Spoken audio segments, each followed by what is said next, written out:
নিশ্চয়ই অনেক ভালো আছেন। তো হ্যাঁ, আমি অনেক ভালো আছি, কারণ আমি এখন আমার ননদদের বাড়িতে বেড়াতে এসেছি। সকাল 6টা বাজে। তো দেখুন এখানকার পরিবেশটা কেমন, ভাবলাম আপনাদের সঙ্গে একটু সকাল সকাল শেয়ার করি। তো বন্ধুরা জানেন তো, এখানে না চারিদিকে যেদিকে তাকাবেন শুধু জল আর জল। আর মাঝে মধ্যে দু একটা হলো গেও গাছ, একদম নোনা এলাকা, আর একদমই ঠান্ডা নেই। দেখুন এখন কিন্তু সকাল 6টা বাজে। তো আমি একদম খালি মানে কোনো শীতের কাপড় চোপড় ছাড়াই কিন্তু আমি এখানে দাঁড়িয়ে আছি। তো দেখুন একদমই কিন্তু ঠান্ডা না, কারণ এখানে নোনা হাওয়া, একদম নোনা জল চারিদিকে শুধু।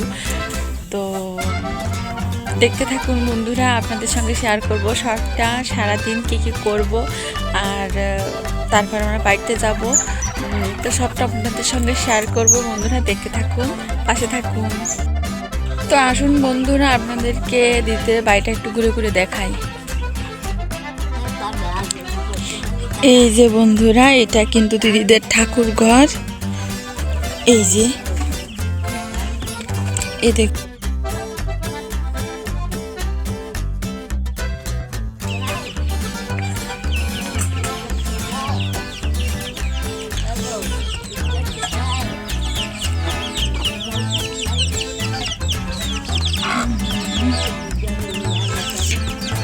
এইটা হলো দিদিদের বড় ঘর, ওইটা হলো ট্যাঙ্কি। দেখেছেন এদিকে তো নোনা জল, এ কারণে সরকার থেকে ওই ট্যাঙ্কিটা দিয়েছে যেন ভালো জল খেতে পারে, এই কারণে। আর এটা হলো দিদিদের রান্নাঘর। আর পিছনে দেখুন কিন্তু শুধু জল আর জল ছাড়া আর কিছুই দেখা যাচ্ছে না, শুধু জল। চারিদিকে দেখবেন তো শুধু জল। আর এই যে দেখুন, এইটা হলো দিদিদের কবুতর পোষার জায়গা। দেখুন কতগুলো কবুতর আছে, এই দেখুন, এই যে দেখেছেন, এই দেখুন কি সুন্দর কবুতর। আর এইটা কিন্তু একটা কদবেল গাছ। আর এটা হলো গোলা।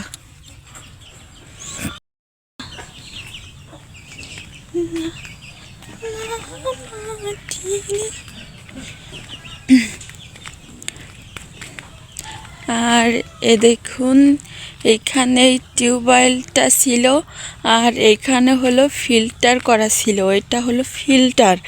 ওই যখন ওই পুকুরটা সুন্দর ছিল তখন ওই পুকুর থেকে এখানে জল আসতো, আর এটা ফিল্টার হয়ে এখান থেকে জল পড়তো। হ্যাঁ,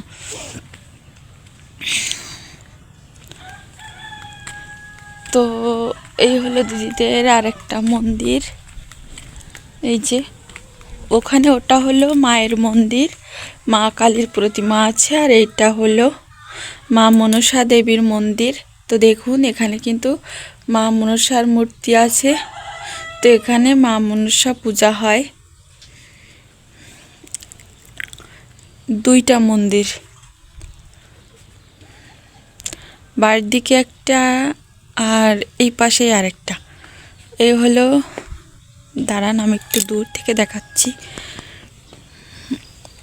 এই যে মন্দিরটা অনেক পুরনো মন্দির। আর এই যে ওইটা হলো দিদিদের বাড়ি।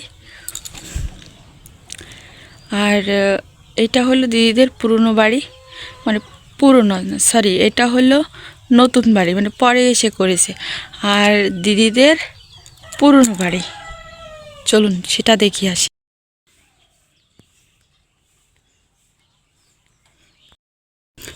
তো বন্ধুরা দেখুন, এইটা হলো দিদিদের বাড়ি। দিদিদের শ্বশুরমশাই কিন্তু এই ঘরটা করে গিয়েছিলেন, কিন্তু এখানে কেউই থাকে না। এ দেখুন, এটা এখন পোড়ো বাড়ির মতো হয়ে গেছে, এখানে কেউ থাকে না, কোন একটা কারণবশত এখানে কেউ থাকে না। তো আর এই যে পাশেই আছে অন্য একটা দাদাদের বাড়ি, মানে দিদির যা আর কি, তাদের বাড়ি, কিন্তু এ বাড়িতে কেউ থাকে না।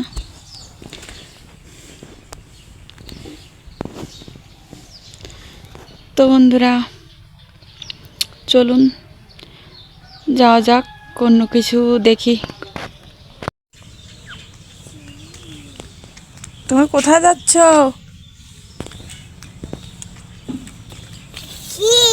কোনে যাচ্ছ?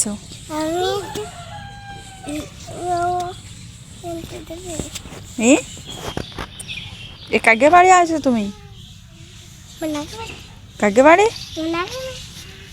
মনা, মনাকে বাড়ি আসছে। এদিকে আসো দিন, দাঁড়াও একটু তোমার সঙ্গে। আমি তোমার নিতে আইছি। কারে নিতে আইছো?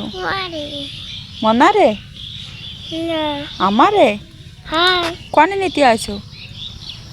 হাতে হাতে আসতেছ না? সেই আমি হাতে নিয়ে গেলাম। ও, আমি ওই জায়গা দিয়ে হাঁটে আসতেছি, তাই তুমি আমারে নিতে আগে আইছো তাই? ও,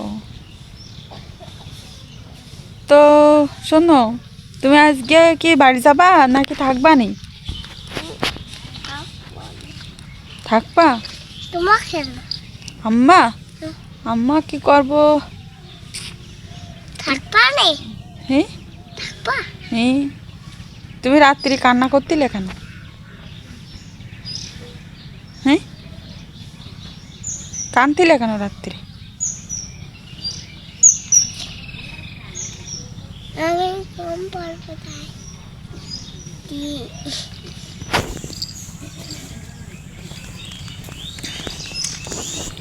তা দেখুন, ও কিন্তু আজকে সারা রাত কান্না করেছে, কাউকে ঘুমাতে দেয়নি।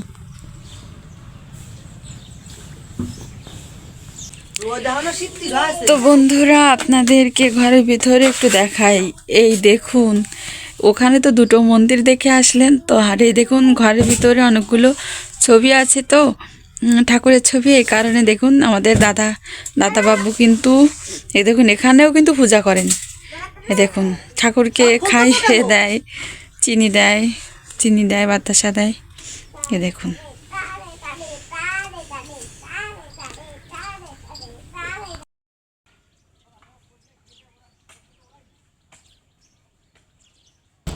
তো বন্ধুরা দেখুন, আজকে কিন্তু মেঘ হয়েছে আকাশে, আর পরিবেশটা দেখুন, চারপাশে পরিবেশটা কত সুন্দর লাগছে। আর গাছে কিন্তু অনেকগুলো ফুল ফুটেছে, আর চারিপাশে কেমন সুন্দর লাগছে। এই কারণে ভাবলাম আপনাদের সঙ্গে একটু শেয়ার করি। আর একটু পরেই তো আমরা বাড়ির উদ্দেশ্যে রওনা দিব। অনেক দিন এসেছি, 2 দিন হয়ে গেছে দিদিদের এখানে এসেছি। তো বন্ধুরা, অনেকটা মেঘ হয়েছে, তো আমাদের সকাল সকাল বাড়িতে চলে যেতে হবে। এই কারণে কিন্তু আমরা দেখুন একদম রেডি হয়ে নিয়েছি। সকালে খেয়ে তারপরেই কিন্তু আমরা বেরিয়ে পড়েছি যে এবার আমরা বাড়িতে চলে যাব। তো আমরা কিন্তু সবাই দেখুন রাস্তায় বেরিয়ে পড়েছি। দিদিদের গ্রামে সেই ছোট্ট রাস্তা দিয়ে কিন্তু আমরা হাঁটতে হাঁটতে যাচ্ছি, কারণ ওখানে তো গাড়ি পাওয়া যায় না। আর দেখুন দিদি কিন্তু আমাদেরকে এগিয়ে দিতে যাচ্ছে অনেকটা পথ, কিন্তু দিদি আমাদের এগিয়ে দিতে চলে এসেছে। তো দিদিকে বারবার বলছি তুমি ফিরে যাও একা একা, নইলে তোমার পরে মন খারাপ হবে। তা দিদি যাচ্ছে না, দিদি আমাদেরকে বলছে কিছু দূর এগিয়ে দিয়েছি, তাই দিদি কিন্তু যাচ্ছে আমাদের সঙ্গে সঙ্গে। তো বন্ধুরা দেখুন, এটাই হলো মেয়েদের জীবন। বাপের বাড়ি থেকে কত মানুষ এসেছিল, কত ভালো লাগতেছিল, আর এখন সবাই চলে যাচ্ছে একা একা তাকেই রেখে। আমাদের জীবনটাই এমন, খুবই খারাপ লাগে তখন, জানেন তো। যখন বাপের বাড়ি থেকে কেউ আসে না, তখন খুবই ভালো লাগে, আর যখন চলে যায় তখন যে কতটা খারাপ লাগে তো শুধু একজন মেয়েই বলতে পারবে।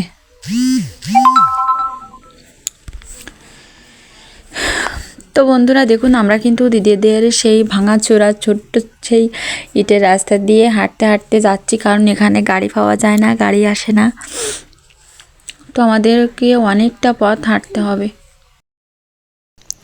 তো দেখুন বন্ধুরা, ওই যে দেখা যাচ্ছে, ওই যে অনেক দূরে দেখছেন, ওখানে যে এখন দেখা যাচ্ছে না তেমন একটা, তো ওই যে ফাঁকা যে বড় যে ঘেরটা না, ওইখানে এতটা পরিমাণে হাঁস পাখি পড়েছে যে শুধু কালো কালো দেখা যাচ্ছে। তো ওখানে আমরা কিছুক্ষণ দাঁড়িয়েছিলাম, হাঁসগুলো দেখছিলাম, তো ওগুলো না ধরা যায় না, জানেন তো। তো দেখতে অনেকটা ভালো লাগতেছিল, তা ক্যামেরায় দেখা যাচ্ছে না। তো বন্ধুরা দিদি তো দেখুন অনেকটা পথ চলে এসেছে। তো এবার দিদিকে বললাম তোমার আর আসতে হবে না, এবার তুমি ফিরে যাও। তো এই কারণে দিদি ওখানে দাঁড়িয়ে আছে, আমরা ব্যাগগুলো নিলাম আর দিদিকে বললাম তুমি এবার ফিরে যাও। দিদির অনেকটা মন খারাপ হচ্ছে। তো দিদি ওখানে দাঁড়িয়ে আছে আর আমরা কিন্তু আবারও বেরিয়ে পড়েছি, মানে আবারও হাঁটা শুরু করেছি। দিদি ওখানে কিন্তু দাঁড়িয়েই আছে, দাঁড়িয়ে পড়ে দেখছে। আমরা এসেছিলাম দিদির সঙ্গে, দিদিকে সঙ্গে করে নিয়ে এসেছিলাম দিদিদের বাড়িতে। তো দিদির কতটা ভালো লাগতেছিল তখন।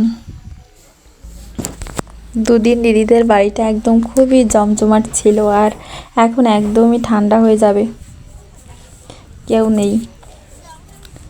তো বন্ধুরা আমরা কিন্তু এখন দেখুন চলে এসেছি দিদিদের বাড়ি থেকে। তো আমরা অনেকটা পথ চলে এসেছি, এই যে আমরা কিন্তু আমাদের মানে বাড়ির কাছে যে খেয়াঘাটি, তো সেখানে চলে এসেছি। তো আমরা কিন্তু এখানে এসে নৌকা পাইনি, তো এই জন্য বসে আছি। তো নৌকা পেলেই আমরা চলে যাব ওই পার, আর তারপর চলে যাবো বাড়িতে। তো আজকের ব্লগটা আমি এখানেই শেষ করব বন্ধুরা। আপনারা সবাই ভালো থাকবেন, সুস্থ থাকবেন, আর ভিডিওটি যদি ভালো লেগে থাকে অবশ্যই লাইক কমেন্ট শেয়ার করবেন এবং সাবস্ক্রাইব করে আমাদের পাশে থাকবেন।